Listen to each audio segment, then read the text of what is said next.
why you pray for your spouse. Why should we, as people of God, pray for our spouse? Okay, I will give you guys an example. Let's talk about the story of Abraham.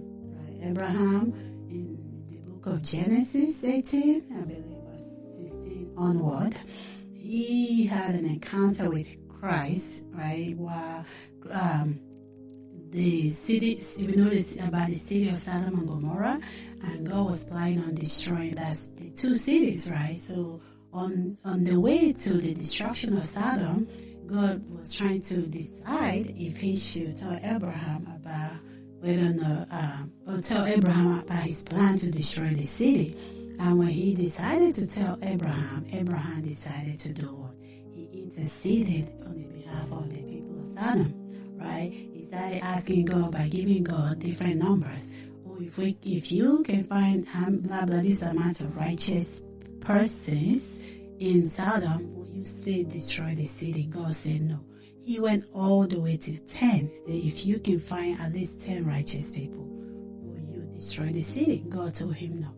So if Abraham, who the Bible says is a friend of God, can actually intercede for a whole city of people, right, that doesn't have anything to do with him personally, why is it that we as believers cannot intercede for our spouse, our family members, especially our spouse and our children?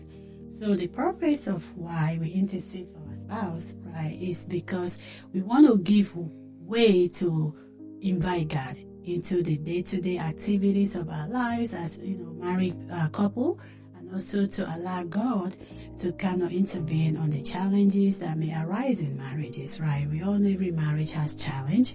Okay, so He also allows for us as the person who's doing the prayer to foster unity, right, between yourself and the Holy Spirit, and also between your spouse, right? And personally, it can also help increase humility and security.